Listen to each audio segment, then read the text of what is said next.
건강 365 포인트 쏙쏙. 우리가 꼭 알아야 할 부분들을 정리해드립니다. 건강 365 KBS 홈페이지와 유튜브 KBS 콩 그리고 팟캐스트로 서비스되고 있습니다. 설 특집 습관이 건강이다. 오늘 식습관을 주제로 말씀 나누고 있는데요. 성균관의대 강북삼성병원 내분비내과의 이은정 교수와 함께하고 있습니다. 교수님, 그러면 본인 식습관을 좀 알아야 될 것 같아요. 일단 뭘 알아야 고치든 할 텐데 대부분 자기 자신이 어떻게 먹는지를 인지하기는 쉽지 않은 것 같아요. 그렇죠. 아까 잠깐 말씀드렸는데 이제 그 연구자가 본인이 우리 어떻게 드시는지 패턴을 알기 위해서 먹을 때마다 찍어서 이제 보내도록 하는 사진을 찍어서 보내도록 실험을 하라고 했는데 제가 어떤 본인의 식습관을 알기 위해서 가장 좋게 할 수 있는, 가장 쉽게 할 수 있는 방법은 식사 일기를 쓰시는 겁니다. 일기 써요? 그렇죠. 매일매일 먹을 때마다 그 양과 뭘 먹었는지를 한번 쭉 적어보시면 좀 깜짝 놀라실 수도 있습니다. 그래서 예전에 제가 방송 때문에 카메라를 이제 참석자분한테 설치를 한 적이 있어요. 직장에 이렇게. 저도 깜짝 놀랐습니다. 별로 드시는 게 없다고 얘기하시는데 계속 앉아 계시는 동안 무언가를 드시고 계시는 거예요. 그래서 이런 식사 패턴이 내가 오를까 보시기 위해서는 먼저 식사 일기를 하셔서 매일매일, 예를 들면 일주일이면 일주일 해가지고 식사 일기를 쭉 한번 써서 내가 먹는 것이 어떻고 이제 그런 것을 좀 파악을 하시고, 뭐 예를 들면 병원에 다니신다고 하시면 영양사 선생님들도 계시고 또 주치의 선생님한테 의논을 하셔서 내 식사 패턴이 이런데 어떤 게 잘못되어 있냐 이런 거를 조금 물어보시는 것도 좋을 것 같고. 그럼 식사 패턴에서 좀 주의 깊게 살펴봐야 될 요소가 식사의 빈도? 그렇죠. 어떤 것도 있을까요? 일단은 아까 말씀드린 삼시세끼를 드시는 건 굉장히 중요합니다. 여기서 가장 중요한 포인트는 아침 식사를 하시는 겁니다. 다양하게 요즘 다양한 식사 패턴에 대한 이제 연구들도 많고 한데요. 일단 제일 중요한 것은 아침 식사를 하는 것이 가장 중요하다. 그 이유는 저희가 밤사이에 이제 사실 긴 기간 동안 금식을 하지 않습니까? 예를 들면 적어도 뭐 한 11시에 주무신다고 해도 아침 7시에 하면 8시간 정도 금식을 하게 되는데 그 동안 이제 우리 몸은 뇌가 활동하는 거를 계속 지원하기 위해서 간에서 계속 포도당을 만들고 이런 상태가 되죠. 그 기간에 자는 동안은 우리 몸이 이제 그 정도의 포도당이나 여러 가지 하게 되는데 일단 저희가 깨서 활동을 하게 되면 다시 또 포도당이 만들어져야 밖에서 들어오거나 이렇게 해야 되는데 사실 그렇게 안 되게 되면 우리 몸에서 포도당을 더 많이 만들게 돼가지고 혈중에 또 혈당을 많이 올리게 되는 경우가 있습니다. 그래서 그런 이유 때문에 혈당면에서 봐서도 실질적으로 아침 식사를 꼭 해주셔야 되는 게 있고요. 두 번째는 아침에 굉장히 대사율이 높습니다. 우리 몸이. 그래서 같은 음식을 먹었을 때 굉장히 온몸의 이 대사율을 높여주면서 다양하게 하루 종일 대사가 잘 되도록 하는 그런 역할을 아침 식사가 또 하게 되거든요. 그리고 또 아침 식사를 안 드시고 걸러서 점심 식사를 하시게 되면 점심 식사를 또 굉장히 과식을 하시게 되고요. 실제 아침 식사를 거르는 분들과 꼭 드시는 분들의 비교를 해보면 거르는 분들이 점심 식사 후에 혈당이 굉장히 많이 올라가고 인슐린도 과도하게 분비되는 거를 실제 실험에서 보고 있습니다.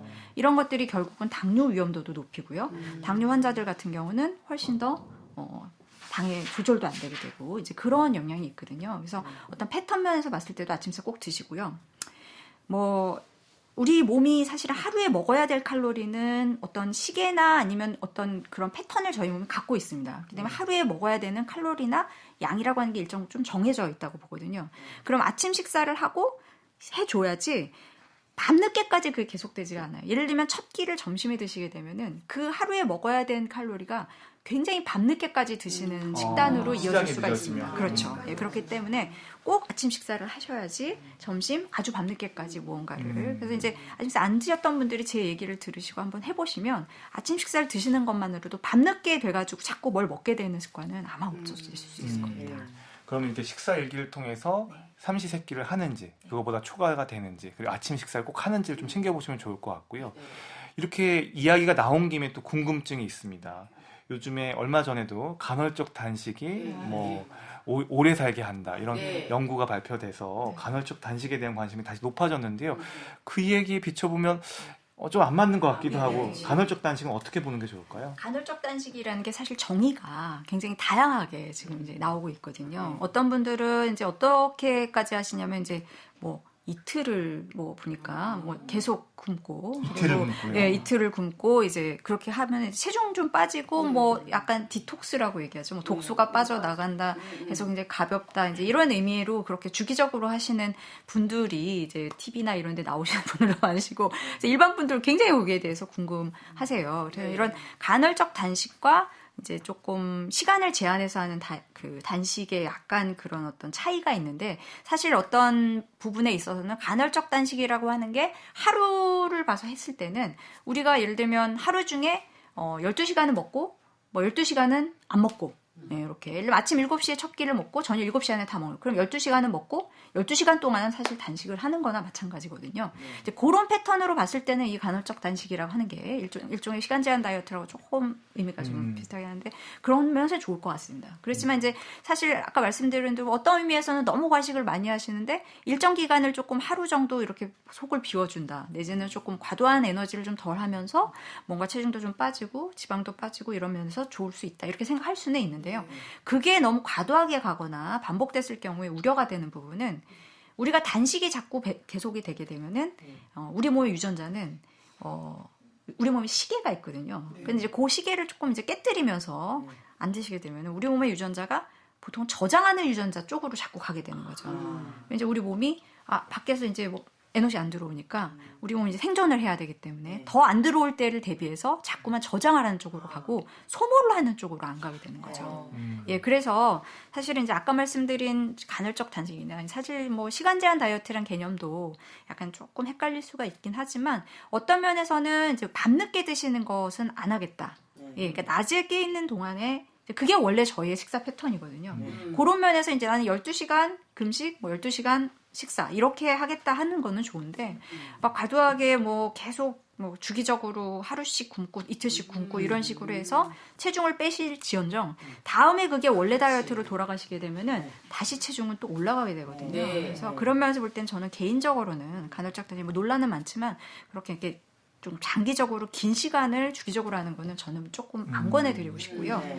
그러니까 간헐적 단식도 좀 방법들이 좀 다양해서 어떤 부분들이 조금 도움이 되는 거고 어떤 부분이 도움이 안 되는지를 갖다가 좀 구분해서 좀 바라봐야 될 것 같다 이렇게 생각이 들고요. 그러면 보통 간헐적 단식 얘기를 할 때 여러 가지 얘기들이 있지만 보통 뭐 저녁은 안 먹는다 이런 분들도 많더라고요. 한 끼를 거른다 이런 식의 개념. 아침 먹고 점심 먹고 저녁만 거르는 이런 패턴은 어떻게 보시나요? 일단은 저녁 식사가 어떻게 우리 몸의 대사율을 보시면 되냐면 아침은요 정말 만찬으로 차려서 드셔도요 아무리 드셔도 그렇게 비만해지지 않습니다. 지방은 축적이 안 되는 거예요. 대사율이 오전에 제일 높습니다. 저녁으로 갈수록 우리 몸은요 이제 잠을 준비해야 되거든요. 잠을 준비하다 보면은 대부분 들어오는 에너지를 갖다가 소모는 안 하고 이제 다 저장하는 쪽으로 가게 됩니다. 그럼 상대적으로 저희가 봤을 때 비만을 예방하기 위해서는 저녁 식사를 가장 조금 드시고 아침 식사는 충분히 드시는 패턴이 가장 맞다고 보거든요. 그러면서 봤을 때는 저녁을 저는 아예 거르시는 것보다는 저녁을 걸러주시면 점심부터 사실 그 다음날 아침까지 또 공복 상태가 또 너무 길어지는 게 문제가 될 수 있기 때문에 저녁 식사는 드시되 저녁 식사에서 탄수화물 함량은 조금 줄이시고요. 주로 단백질이나 야채 위주로 한 식단을 조금이라도 드셔주시는 게 굉장히 좋은데 뭐 단기간에 체중을 빼시는 분들이 저녁 식사를 거르시는 방법이 제일 간단하게 체중을 감량하실 수 있는 방법인 것 같기는 해요. 그러니까 교수님 이야기의 어떤 것들 종합해 보면 좀 저녁을 좀 챙겨 드시되 이렇게 좀 그 탄수화물의 양을 줄이고 될 수 있으면 너무 늦게 먹는 게 아니라 한 7시 저녁 7시 이전에 좀 식사를 다 마무리해서 잠잘 준비를 할 수 있으면 그게 건강에 좀 도움이 된다. 이렇게 정리할 수가 있겠네요. 그리고 이제 여러 가지 또 식습관 중에 질문 나오는 것들 중에 하나가 바로 과일인 것 같아요. 지금 이 삼시세끼 말고 중간중간에 들어가는 것 중에 하나가 과일이거든요. 과일은 다들 몸에 좋다고 많이 먹잖아요. 어떻게 보시나요? 제 환자분들이 만약 들으시면은 제가 맨날 하는 얘기가 나온다고 그러실 것 같은데 이제 우리 어른들이 이제 어떤 식으로 식사하시냐면 식사하시고 꼭 입가심으로 디저트로 과일을 이제 저희 어머님도 그러시는데 근데 사실 이 디저트 이렇게 먹는 디저트의 문화라고 하는 거는 사실은 어떻게 보면 서양 사람들은 꼭 그렇게 하지 않는 문화가 우리나라에 들어와서는 어느 순간부터인가 디저트로 과일을 먹는다. 그러니까 지금 이렇게 되신 거죠. 그래서 과일이라는 것 자체는 굉장히 그 파이버, 섬유질이 높기 때문에 양질의 어떤 음식이긴 합니다. 문제는 뭐냐면은 우리가 식사도 주식에 탄수화물이 많단 말이죠. 그런데 과일은 뭐냐? 다 탄수화물입니다. 그러니까 거기에 과일까지 드셔주시면은 너무 많은 탄수화물을 드시고 계시는 거죠. 그리고 저희가 식사를 할 때 탄수화물 때문에 인슐린 분비가 쫙 올라가서 이제 조금 식사 끝나고 나면 떨어질 때쯤 돼서 과일을 드시면 다시 인슐린 분비가 또 돼야 되는 상황이 되는 거죠. 여러 가지 면에서 혈당 면에서도 좋지가 않습니다. 그렇기 때문에 또 우리나라 어르신들은 과일은 얼마나 먹어도 좋다라는 생각을 하고 계시죠. 근데 그거는 사실은 이제 전 세계적으로 봤을 때 굉장히 못 사는 나라들, 그러니까 예를 들면 신선한 식품을 접하기가 어려운 나라들, 깡통에 들어있는 음식만 먹어야 되는 공수가 될 그런 나라들이 아직도 많습니다. 미국 내에도 사실은 일부 있을 정도거든요. 그런 데는 적극적으로 사실은 과일, 신선한 우리가 접할 수 있는 거 많이 드시도록 권장하지만 이미 우리나라는 뭐 시장 가시면 야채도 많고 하실 수가 있거든요. 그래서 그런 면에서 봤을 때는 너무 과일을 조금 이게 얼마나 먹어도 된다라고 생각해요. 왜냐하면 이 과일이 거의 설탕 덩어리죠. 과당이니까 이제 2당 주지 않습니까? 포도당 2개. 쪼개서 바로 포도당으로 이제 혈당 올리는 거기 때문에 조금 조심하시는 게 좋을 것 같다. 과일 어떡해요. 집에 냉장고에 있는 과일들. 참. 그러면 이 과일, 그 식사를 과일로 대체하는 건 어때요? 굉장히 중요한 포인트. 그래서 제가 이제 환자분들이 너무 과일을 너무 사랑하시는 분들, 나 이 과일을 안 먹고는 못 살겠다 하시면 이 말씀을 드립니다. 식사 대신 과일을 드시는 건 괜찮을 것 같다. 어떻게 봐서는 뭐 똑같이 탄수화물을 대체한다는 의미니까요.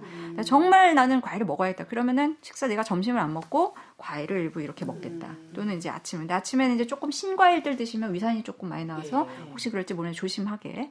그래서 이제 과일을 식사 대용으로. 그러니까 제일 중요한 포인트는 뭐냐면 나의 하루의 식단 중에 내가 어느 정도의 탄수화물이나 이런 걸 먹고 있는지를 이제 좀 파악이 되셔야 된다는 거거든요. 그러니까 과일은 엑스트라로 괜찮다라는 건 아니라는 거예요. 쌀밥이나 밀가루나 밥을 드시는 거나 비슷하다라는 수준에서 과일량을 체크하시는 게 중요하다라는 그런 개념으로 하시면 돼요. 그리고 또 하나, 이제 우리나라 식습관 하면 얘기 안 나올 수가 없는 게 빨리 먹는 문화. 보통 식당에서 이렇게 회전율이 상당히 빠르잖아요. 바로 일어나고 바로 들어가고 하는데 먹는 속도는 좀 어떤 영향이 있나요? 자, 빨리 드시면 안 된다는 거는 뭐 다 알고 계실 거예요. 뭐 소화도 안 된다, 과식을 많이 한다. 일단 첫 번째로요. 저희가 이제 밥을 먹게 되면요. 우리 몸에서 여러 가지 호르몬들이 분비가 됩니다.